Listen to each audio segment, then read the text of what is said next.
ជំរាបសួរលោកគ្រូខ្ញុំបានវាចំណាប់ខ្ញុំនេះមកធ្វើការងារទី1ដែលជា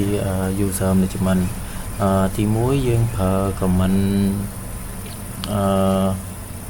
who am I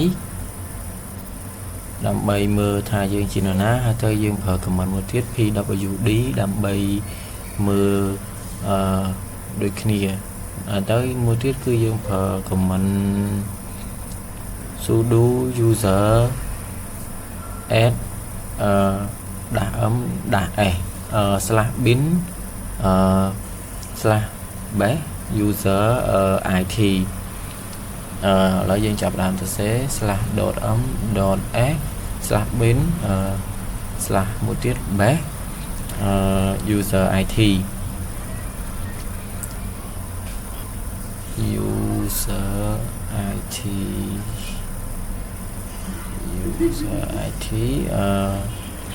enter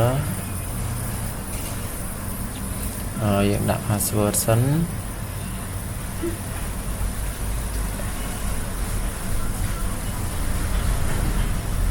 អូខេហើយយើងប្រើ comment មួយទៀត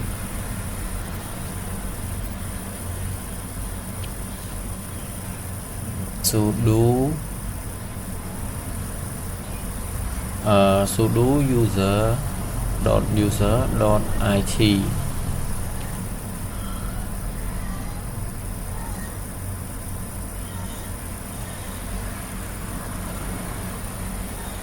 ក់ password ថ្មីដើម្បីយើង connect ទៅអូខេនេះដូចជា connect អត់បានចូលហើយតាហ្នឹងហើយ connect ចូលហើយ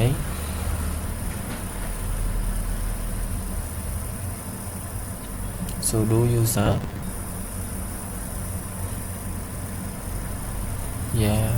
okay user it ផ្លេចសញ្ញាដក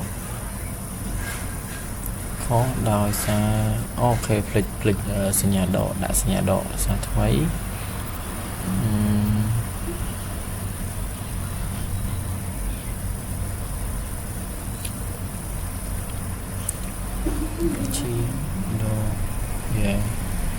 enter password ដែលយើងបានដាក់ពីខាងលើមិញទៅយើងប្រើ comment ដើម្បីមើលម្ដងទៀតថាយើងបាន switch user ហើយនៅហ្នឹងហើយឥឡូវយើងបាន switch វាហើយ user it អូខេហើយទៅយើងប្រើ comment មួយទៀតគឺ mkdir folder it យើងបង្កើត folder mkdir folder it enter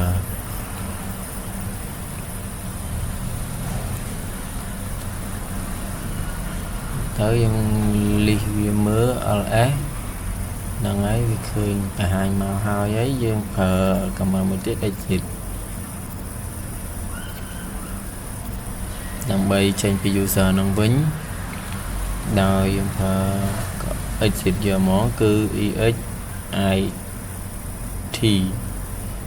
ចូលមកដល់ user ដើមយើងវិញយើងប្រើ cat /etc/password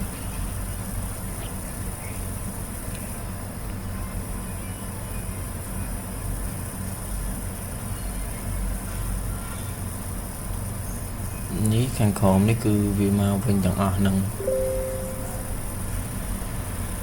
អរគុណច្រើនលោកគ្រូដែលបានមើលវីដេអូរបស់ខ្ញុំ